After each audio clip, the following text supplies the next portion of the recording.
Guild Wars 2 is a game with a lot of depth and fantastic variety, but if you're relatively new to the game, there are a few key things to know about, alongside some quirks and differences from other similar games that are important to be aware of to ensure a smooth gameplay experience.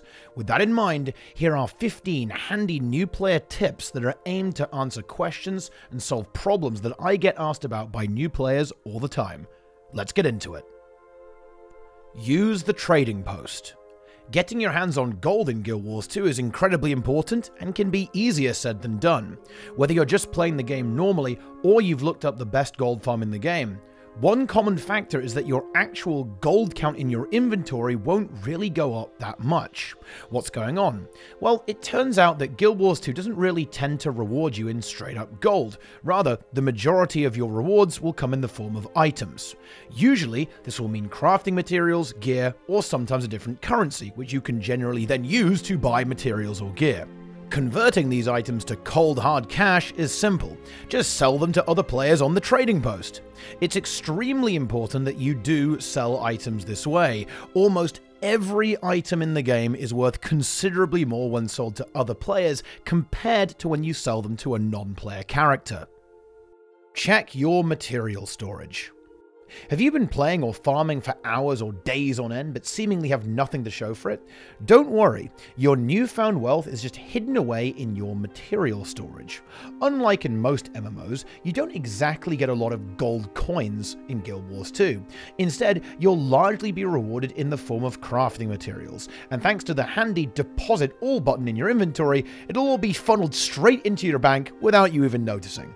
Be sure to have a peek in there every now and again. Chances are you've got a lot more money than you think. A great way to determine which of your materials are worth the most is guildwars2efficiency.com. It features a handy tool which will show you your entire material storage and the value of each item within it. I'd highly recommend checking it out. Stay near other players. The world of Guild Wars 2 can be very hostile. When you're leveling from 1 to 80, doing the story, or tackling most of the game's open world content, you'll generally be able to fare perfectly fine on your own. But in group content and some of the trickier open world encounters like champion monsters, you might want to bring a friend along, and stick very close to them. This might sound obvious, but a side effect of Guild Wars 2's semi-action combat is that nearly all of the support abilities in the game, like healing or applying powerful boons, are area-based. And, as such, the closer you stay to your allies, the more you'll be affected by the wonderful supportive goodness. It's quite common to see players stand at range only to be obliterated without support. And it's easy to see why. The thought process makes sense. Being further away from danger is safer, right? But actually, it's almost always the opposite. At range, you'll be outside the warm, loving embrace of the squad. Whereas if you are stacked with everyone else, if you end up getting hit, you'll get healed up or revived much faster than if you're standing around in Narnia. This is made even more important because of how strong offensive support is in Guild Wars 2. Having a tight stack of players all supporting each other is an immense force multiplier, which will enormously increase your effectiveness. A fully supported player can be well over twice as strong as a player on their own. Respawn immediately if you die in open world. Chances are you've already come across at least one massive boss in the open world that has destroyed you instantly. There's no shame whatsoever in being defeated by one of these mighty adversaries. After all, you take them on in an enormous open world blob for a reason. But if you do find yourself on the wrong end of a dragon's claw, be sure to do your team a favor and waypoint a way to revive yourself.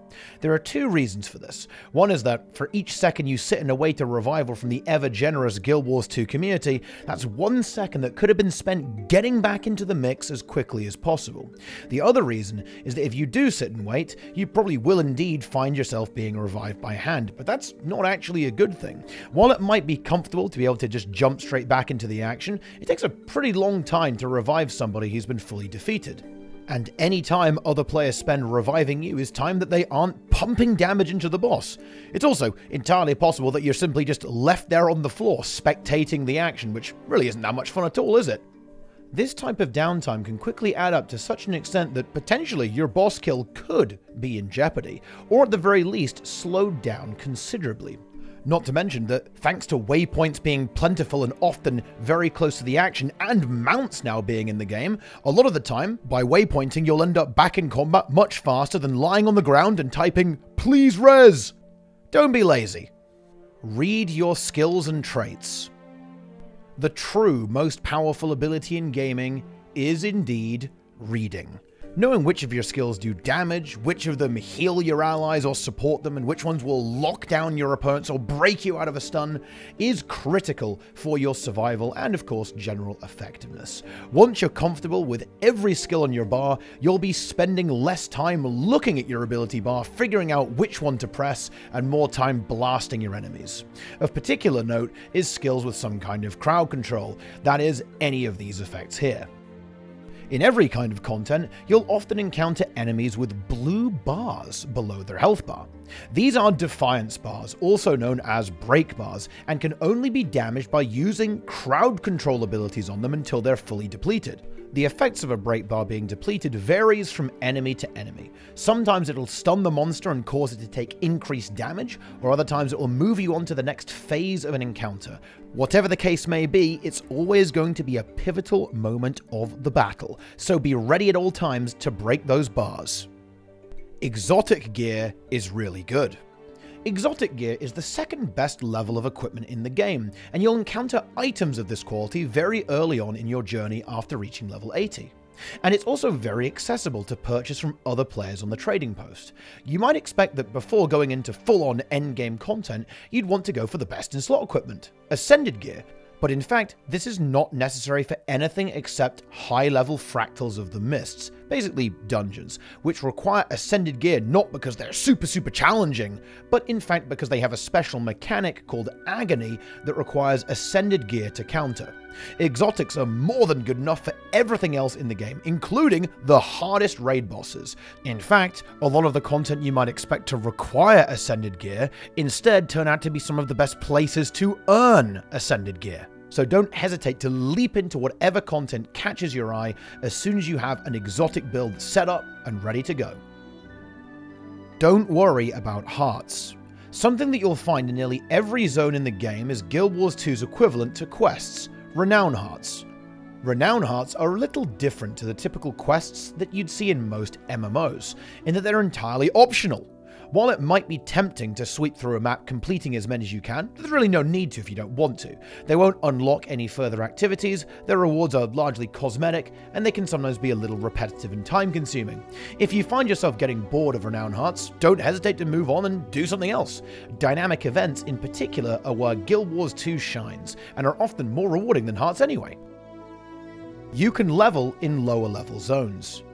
If you ever find yourself souring to a particular zone, whether it's too difficult, a little too boring, or if you just don't like the visuals, don't worry. Every zone in the core game offers dynamic level scaling. That is, your level and power will be scaled down, such that you can level in any zone which is level appropriate or lower level than you with no problems. You can see which level each zone is here on the map. Experience is no issue either. All of the experience rewards in the game are percentage based, so you'll level at more or less the same pace no matter where you are. As a bonus, this is fantastic for leveling with your friends. You can join your level 8 friend on your level 72 character and still progress just as quickly as if you were in an endgame zone.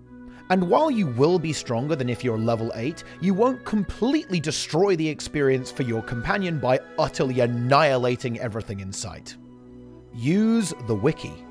If you ever find yourself confused about something in-game, the first place you should turn to is the official Guild Wars 2 Wiki. It's genuinely one of the most well-maintained and comprehensive game wikis I've ever seen, and if there's something you're unsure about or want to know more about, then it will almost certainly have a page covering it in great detail. And as an added bonus, you can even open the wiki from the game by typing /wiki followed by whatever you want to search for in the chat. Nice. Talk to people. Got an inquiry that even the Wiki wouldn't be able to help you with, like the best build for a certain activity or whether or not crab toss is the right game mode for you? Don't be afraid to chat with other players. Map chat is almost always brimming with life and activity, and the Guild Wars 2 community will be happy to help out and answer any burning questions that you might have. While you're at it, you might even be able to make some friends, which is of course lovely and rewarding in itself, but also very handy to have in a game as team-focused as Guild Wars 2. Join squads. While a lot of the open world content can be handled by a group of ragtag players independently running around and wreaking havoc, some events require a little more coordination, and that's where squads come in. Squads are groups which can contain up to 50 players, and are shown on the map by this marker. If you ever spot a squad taking part in an activity that you're interested in, be sure to join it. Not only will you be able to see the location of your squad mates, players in squads will heal and support each other at a higher priority compared to players outside the squad, so you'll die less and hit harder if you're in. Squads are also a great way to learn about how group play works in the open world and beyond, something which is well worth learning and understanding if you want to succeed in Guild Wars 2. Make sure that you've got squad chat enabled, as the commander will often be instructing the squad on what to do and where to be. While we're on the subject of squads, it's definitely worth knowing how you can find them. The game's Looking for Group panel, found by pressing this button, contains a list of every open world map in the game, along with a few other categories like strike missions, fractals, dungeons, raids, or even tournament PvP, from which you can simply join at the click of a button. Great if you're looking to bring down a large-scale event or tackle content which can't be handled alone. Change your build when needed. This tip is one which even a lot of veteran players don't do. If you ever find yourself struggling with an opponent, take a look through your skills and have a think about what might help you out. Between weapons, traits, and utility skills, you've got an awful lot of options, all of which are useful in different situations. And the key to conquering whatever is giving you trouble is likely hidden somewhere among them. Don't be afraid to experiment and try new things to counter an enemy. You might even end up improving your build along the way. If you ever want to try out a new build or weapon, you can actually try it instantly and for no cost whatsoever in the player versus player lobby. You'll have all skills, elite specializations, and traits unlocked, and you can pick up any weapon for a negligible price at this vendor. Once you've got your shiny new build loaded in, test it out on the target golems or throw down with players in the free-for-all arena. Try different things. Variety is the spice of life, and Guild Wars 2 really enjoys this principle. Most areas of the game have almost no barrier to entry in terms of character progression. Player versus player doesn't use gear at all, you just pick whatever attributes you want. World versus world is always available and you can leap into battle at any time. You don't need to have played the story or have a certain gear score to play any of the player versus environment content. You can pretty much do whatever you want, whenever you want. So if you find yourself tiring of a particular type of content, then just go and try something else. This also applies to trying different builds, or even full characters. Leveling is very fast in Guild Wars 2, and as you play more, you'll even be able to instantly level up fresh characters whenever you want, using tomes of knowledge, items that will just pile up by logging into the game or playing player versus player or world versus world. In addition to this, Guild Wars 2 doesn't have much vertical progression, so you don't have to re-grind a huge gear treadmill to get a new character up and running. In fact, because you can just buy items or share them between characters, the process will end up being more or less instant once you've been playing for a while. And on top of everything, a large amount of your progression, including mounts and gliding, is account-wide, meaning they'll be available instantly on all of your characters. There's even more to be said about this, but the short version is, Guild Wars 2 is extremely alt-friendly. If you feel like your chosen profession or specialization isn't suiting your playstyle, then yeah, try something else. Don't rush unless you want to. There is often a very heavy focus on progression and efficiency in MMOs, and Guild Wars 2 is no exception. There are dragons to be slain and gold to be farmed. What's interesting about Guild Wars 2 though is that none of that content is ever going to be invalidated or removed. The horizontal progression means that world bosses that were added at the launch of the game maintain their relevancy and are still battled to this very day. And every raid, dungeon, or open world map isn't going anywhere either. This means that whether you want to engage hyper grind mode is entirely up to you. But the one thing that you can be certain of is that you won't miss out, because as long as the servers are still running, you'll be able to experience all of the content in the history of Guild Wars 2 in a meaningful and engaging way. A second part of this advice is don't worry about making bad choices. Even if you delete all of your items in a moment of insanity, it won't permanently damage your account or severely impair your ability to progress. The absolute worst case scenario is mild inconvenience, which you'll fix by probably throwing some gold at the problem. So don't worry about doing everything perfectly, unless you want to. Nothing wrong with a bit of sweaty min-maxing if you're into that sort of thing. The takeaway here is that the game is all about choice, and you can pretty much play Guild Wars 2 entirely at your own pace, and everything will still be waiting for you when you get there. Even Guild Wars 1 is still around. You can play the game in any order. There is a huge amount of content in Guild Wars 2. In fact, the story from the core game all the way through to the End of Dragons is one massive 10-year linear story. That being said, you don't have to play any of it in order. In fact, you don't have to play any of it at all if you don't want to. Of course, if you are interested in the narrative, then playing from start to finish probably makes the most sense.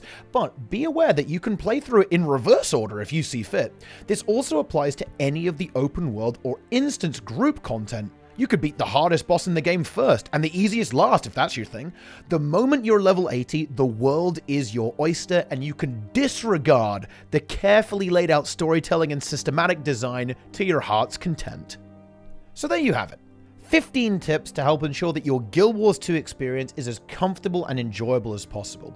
I hope that you've learned something new from this video, and if you've got any handy tips of your own, be sure to leave them in the comments to help grow the knowledge of the community even more. If you've got any further questions, leave a comment or come and say hi on my Twitch channel or Discord, where I'll be happy to answer any queries whatsoever. Thanks for watching, subscribe for more, and I'll see you next time.